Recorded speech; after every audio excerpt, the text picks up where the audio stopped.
Guys, this is Hamza bin Hamid and welcome back to this amazing end-to-end e-commerce program brought to you by MQM Pakistan.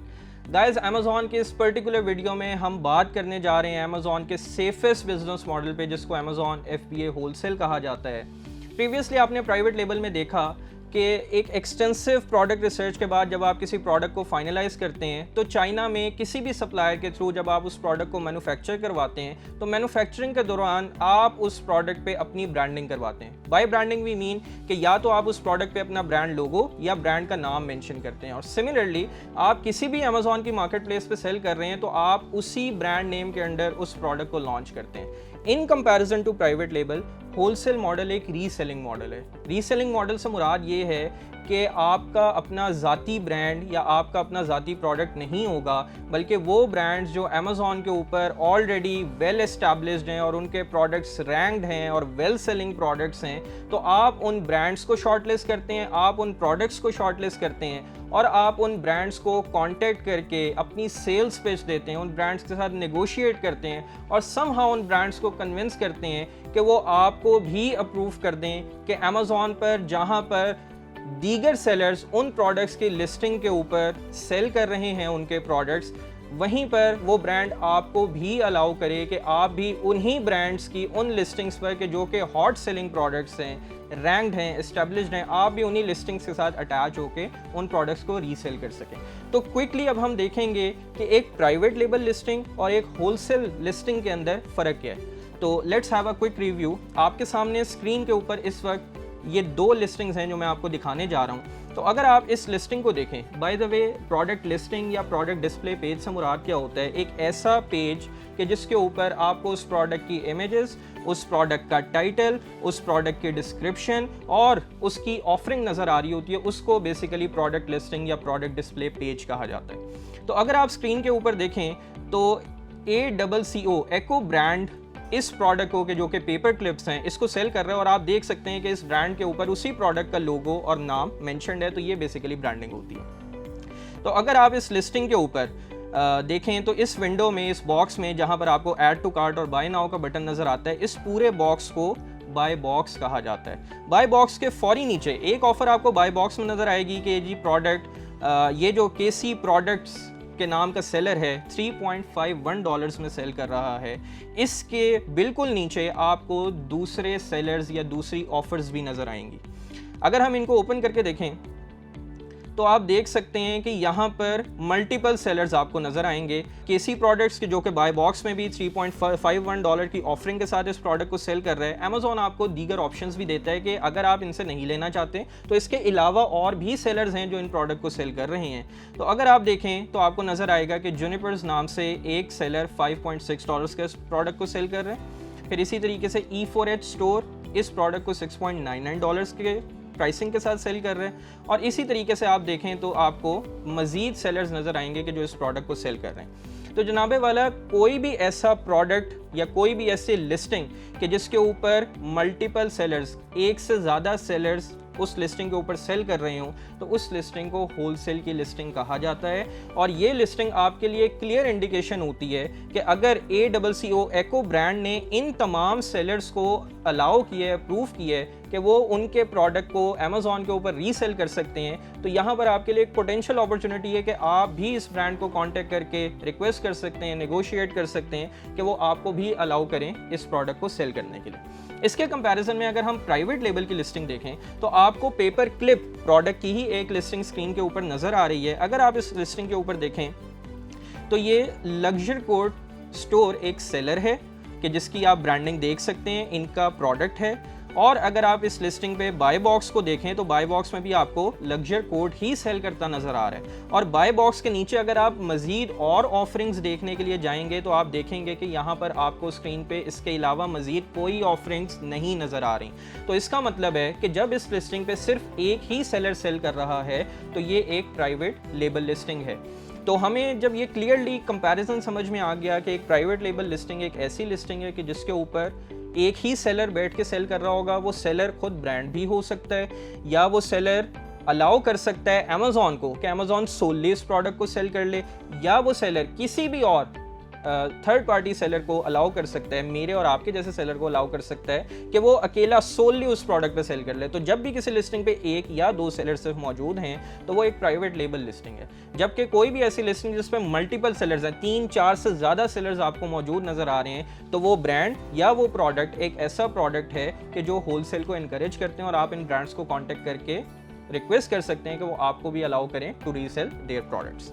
तो जब अब हमें ये comparison भी समझ आ गया है गाइस, अब हम डिस्कस करने जा रहे हैं कि आप या आपके क्लाइंट अगर अमेज़ॉन पे होलसेल बिजनेस मॉडल में जाना चाहते हैं तो वो कौन कौन सी रिक्वायरमेंट्स हैं कि जो कि बिजनेस रजिस्टर करने के लिए आपको पहले दरकार है। तो सबसे पहले अगर आप यूएस या यूके में जा रहे हैं तो आपको एक कंपनी दरकार है। यूएस की अगर बात करें तो यूएस में वो कंपनी लिमिटेड लायबिलिटी कंपनी है और वो कंपनी जिस एड्रेस पे रजिस्टर्ड होगी वो आपके किसी रिलेटिव का यूएस में फिजिकल एड्रेस हो सकता है। यूएस में अगर आपके कोई रिलेटिव नहीं है तो बहुत सी कंपनीज हैं जो कि आपको वर्चुअल एड्रेस प्रोवाइड कर देती हैं। वर्चुअल एड्रेस से मुराद ये होती है कि स्टेट डिपार्टमेंट की तरफ से, अमेज़ॉन की तरफ से या किसी भी अथॉरिटेटिव बॉडी की तरफ से अगर उस एड्रेस के ऊपर आपका कोई डॉक्यूमेंट आता है तो वो कंपनीज उस डॉक्यूमेंट को स्कैन करके आपको मेल कर देती हैं और आप उनके रिस्पांस में, वो जो भी नोटिस है उसके रिस्पांस में अपना जवाब दे सकते हैं या वो एक्शन ले सकते हैं। इसके बाद नेक्स्ट रिक्वायरमेंट आ जाती है EIN की। EIN is actually employer identification number. जिस तरह पाकिस्तान में कोई भी कंपनी जब रजिस्टर्ड होती है तो उसको एक NTN नंबर अलॉट किया जाता है, उसी तरह से यूएस में EIN number is basically use to track your revenue as well as your taxation. उसके बाद आपको अपनी कंपनी पे एक कंपनी के नाम पे एक बैंक अकाउंट रजिस्टर करना है। वो बैंक यूएस में अगर फिजिकल बैंक हो तो बहुत बेहतर है, उसके लिए भी आपको सर्विसेज मिल जाती हैं and I would definitely recommend कि आप एक फ़िज़िकल बैंक की तरफ ही जाएं। लेकिन अगर आप स्टार्टिंग में इतना इन्वेस्ट नहीं करना चाह रहे और फिजिकल बैंक अकाउंट की तरफ नहीं जाना चाहते तो फिर आपके पास वर्चुअल बैंक अकाउंट की मद में मर्करी या ट्रांसफरवाइज जैसे वर्चुअल बैंक्स भी अवेलेबल हैं।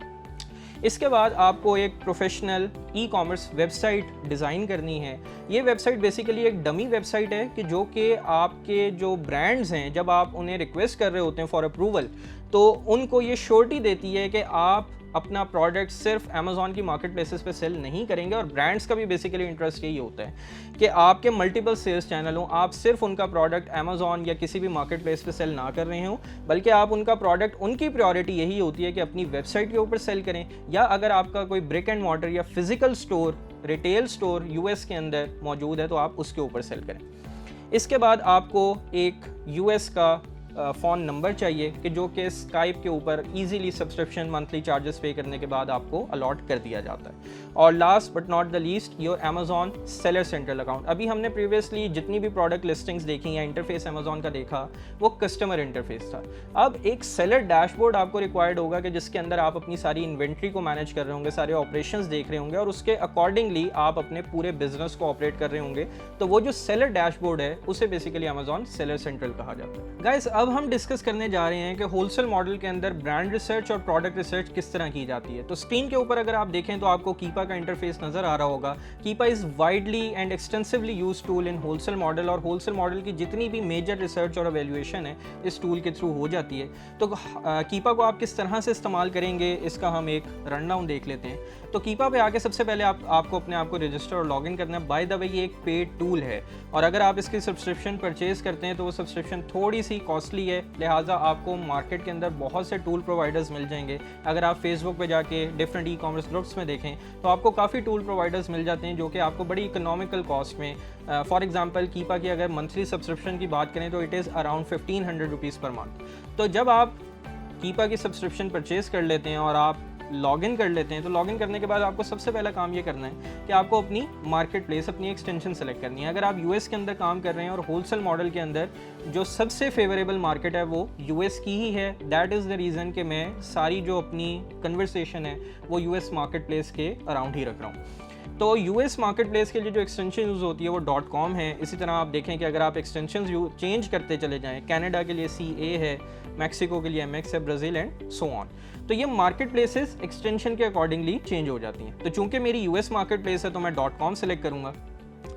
.com सेलेक्ट करने के बाद आपको यहाँ पर डेटा की टैब नज़र आ रही है। आप डेटा की टैब पे क्लिक करें तो आपको ये मल्टीपल फीचर्स इस टूल के नज़र आते हैं कि जिसमें से हमारे लिए जो सबसे फ़ायदेमंद है वो प्रोडक्ट फाइंडर है। तो जब आप प्रोडक्ट फाइंडर के अंदर जाएंगे तो आपको स्क्रीन कुछ इस तरह से नज़र आएगी। तो प्रोडक्ट फाइंडर के अंदर आपको कुछ फ़िल्टर्स नज़र आते हैं जो कि स्क्रीन के ऊपर आपको हमारे एक्सपीरियंस की बुनियाद पे अगर आप इन तमाम क्राइटेरियाज़ के अकॉर्डिंगली किसी प्रोडक्ट को वेट करते हैं या फ़िल्टर आउट करते हैं तो ये प्रोडक्ट्स आपके लिए ज़्यादा सूटेबल या ज़्यादा सक्सेस के चांसेस ऑब्वियसली ज़्यादा बढ़ जाते हैं। तो अगर आप इन सारे फ़िल्टर्स में इन तमाम क्राइटेरियाज़ को डालें जो कि टाइम को बचाने के लिए मैंने ऑलरेडी डाल दिए हैं, तो आप देख सकते हैं कि अब आपको यहाँ पे सिर्फ इन फ़िल्टर्स को लगाने के बाद जो फ़िल्टर्ड आउट प्रोडक्ट्स नज़र आ रहे हैं वो 95 हैं। तो इन 95 प्रोडक्ट्स को जब आप सर्च करेंगे तो अब आपके सामने अमेज़ॉन के ऊपर इन 95 प्रोडक्ट्स का डेटा नज़र आ जाएगा।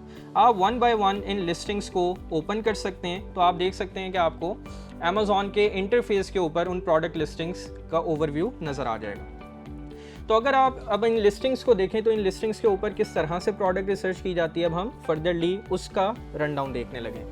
तो आप जब इस लिस्टिंग के ऊपर आए तो आप सबसे पहले इस लिस्टिंग पे सोशल प्रूफ देखेंगे। सोशल प्रूफ से क्या मुराद होती है कि इस लिस्टिंग्स के ऊपर कितने रिव्यूज़ और कितनी रेटिंग्स हैं।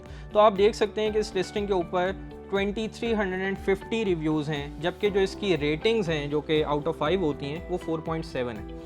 अगर आपकी रेटिंग्स किसी भी प्रोडक्ट की 4 से कम हैं तो आप उस प्रोडक्ट को अवॉइड कर देंगे, क्योंकि उस प्रोडक्ट के जो कस्टमर रिव्यूज़ हैं वो नेगेटिव ज़्यादा हुए और इतने ज़्यादा सेटिस्फाइड कस्टमर्स नहीं हैं। तो अगर आप भी किसी ऐसे प्रोडक्ट लिस्टिंग के ऊपर जाके बैठेंगे और सेलिंग शुरू कर देंगे तो आपके स्टोर के ऊपर भी नेगेटिव रिव्यूज़ आने के चांसेस ज़्यादा हैं। तो लिहाजा ये प्रोडक्ट रेटिंग वाइज भी और रिव्यूज़ वाइज भी इसका जो सोशल प्रूफ है वो बहुत अच्छा है। तो we'll definitely go with this product. अब इस प्रोडक्ट पे बाय बॉक्स के नीचे आके हम कंपटीशन देख लेते हैं। तो हमें नज़र आ रहा है कि इस प्रोडक्ट के ऊपर 31 सेलर्स इस लिस्टिंग के साथ अटैच हैं और सेल कर रहे हैं। तो डेफिनेटली इतनी ज़्यादा कंपेटिटिव लिस्टिंग पे तो हम नहीं जाएंगे, लेकिन आपके प्रोडक्ट रिसर्च का जो प्रोसीजर है वो इससे आगे फिर कैसे ड्राइव किया जाएगा हम उसको देख लेते हैं। तो अगर मैं मज़ीद इन सेलर्स की डिटेल्स देखूं तो यहाँ पर अब मैं देखना चाहूँगा कि वो कौन से सेलर्स हैं कि जो कि नए सेलर्स हैं और मैं उनके स्टोर में जाके फर्दर मज़ीद प्रोडक्ट्स को देख सकता हूँ। क्योंकि जो सेलर नया है और ब्रांड ने उसको अप्रूव कर दिया और वो उस प्रोडक्ट को बेच रहा है, इसका मतलब है कि उन ब्रांड्स को हम भी अप्रोच कर सकते हैं और उनसे रिक्वेस्ट कर सकते हैं कि हम भी आपके प्रोडक्ट को सेल करने में इंटरेस्टेड हैं। तो आपको यहाँ पर आके सबसे पहले फ़िल्टर लगाना है प्राइम और न्यू का। और प्राइम का फ़िल्टर मैंने इसलिए लगाया है क्योंकि अमेज़ॉन के 2 फुलफिलमेंट मॉडल्स हैं, एक FBA और एक FBM। जब हम फुलफिलमेंट की बात करते हैं तो फुलफिलमेंट से मुराद पिक, पैक और शिप है कि आपके प्रोडक्ट पे जब भी कोई ऑर्डर आएगा तो कौन उसको पिक करेगा, पैक करेगा और शिप करेगा। अगर आपका प्रोडक्ट आपके US में किसी वेयर हाउस में या आपके किसी रिलेटिव के घर में उसका स्टॉक पड़ा हुआ है तो वो FBM है, fulfilment bye merchant. Merchant mean seller, कि फुलफिल कौन करेगा, सेलर खुद करेगा। कि आपके अमेज़ॉन स्टोर के ऊपर जब ऑर्डर आया तो आप खुद जिम्मेदार हैं कि आप उस प्रोडक्ट को पिक करेंगे, पैक करेंगे और शिप करेंगे। जबकि FBA मॉडल में फुलफिलमेंट बाय अमेज़ॉन में आप अपना जितना सामान है, स्टॉक है, आप वो अमेज़ॉन के वेयर हाउस में रखवाते हैं और जब आपका ऑर्डर आता है तो अमेज़ॉन इज़ रिस्पॉन्सिबल कि अमेज़ॉन उसको पिक करेगा, पैक करेगा और शिप करेगा। होलसेल मॉडल के अंदर 110% FBA मॉडल रिकमेंडेड है। उसकी वजह यह है कि अमेज़ॉन की जो फुलफिलमेंट सर्विसेज हैं और कस्टमर सपोर्ट है वो डेफिनेटली हमारी कस्टमर सपोर्ट और सर्विसेज से अच्छी है। यही वजह है कि अमेज़ॉन इन सारे सेलर्स के दरमियान जब आप compete कर रहे होंगे तो उस सेलर को ज़्यादा प्रायोरिटी देगा कि जो FBA है, फुलफिलमेंट बाय अमेज़ॉन की सर्विसेज ले रहा है। तो coming back to the screen, अगर आप देखें तो मैंने ये प्राइम और न्यू का जब फ़िल्टर लगाया तो अब मुझे जितने सेलर्स नज़र आएंगे, शिप्स फ्रॉम अमेज़ॉन का क्या मतलब है कि शिप अमेज़ॉन कर रहा है तो ये जो फुलफिलमेंट मेथड है ये FBA है। तो अब मुझे ये टॉप बायर्स ओनली एक ऐसा सेलर नज़र आ रहा है कि जो FBA है और उसकी जो स्टोर के ऊपर रिव्यूज़ हैं वो भी इतने ज़्यादा नहीं हैं, लेकिन अगर आप रेटिंग देखें तो सिर्फ 41% है। तो हम इस स्टोर को अपना राइट कंपेटिटर कंसिडर नहीं करेंगे। उसकी वजह ये है कि इसके स्टोर पे कुछ ऐसे प्रोडक्ट्स हैं कि जिनके ऊपर नेगेटिव रिव्यूज़ बहुत ज़्यादा हैं कि जिसकी वजह से इसकी जो रेटिंग है वो बहुत ज़्यादा ख़राब हो गई। या आपने जब भी किसी राइट कंपेटिटर को डिफ़ाइन करना है तो आपने 3 चीज़ें देखनी है। नंबर 1 वो FBA होना चाहिए, नंबर 2 उसके स्टोर के ऊपर जो रिव्यूज़ हैं वो कम होने चाहिए, क्योंकि जिस स्टोर के ऊपर रिव्यूज़ जितने कम होंगे इसका मतलब वो नया सेलर है, और जब वो नया सेलर है तो इसका मतलब है कि ब्रांड ने अगर उसको अप्रूवल दे दिया तो आपको भी अप्रूवल मिलने के चांसेस ज़्यादा हैं। और तीसरी चीज़ कि वो जो रिव्यूज़ हैं क्या वो पॉजिटिव हैं और नेगेटिव हैं। अगर तो वो नेगेटिव रिव्यूज़ हैं, अगर तो वो 90% से कम हैं तो इसका मतलब है कि आपका वो राइट कंपेटिटर नहीं है। इसके अगेंस्ट अगर हम मज़ीद नीचे आ जाएँ तो आप देख सकते हैं कि ये एक और सेलर है कि जो FBA है उसके जो रिव्यूज़ हैं वो 54 हैं, गुड इनफ। और तीसरी चीज़ 90% से ज़्यादा है। तो इसका मतलब है कि ये जो सेलर है ये हमारा राइट कंपेटिटर हो सकता है। अब हम इसके स्टोर में जाके देखेंगे कि जितने प्रोडक्ट्स हैं, जितने ब्रांड्स इसके पास हैं, इन तमाम ब्रांड्स को अब हम अप्रोच करें और रिक्वेस्ट करें कि आप हमें भी अप्रूवल दे दें। क्यों? चांसेस बढ़ जाते हैं कि अगर उस ब्रांड ने इसको अप्रूवल दे दिया बीइंग अ न्यू सेलर, तो वो हमें भी अप्रूवल दे देगा।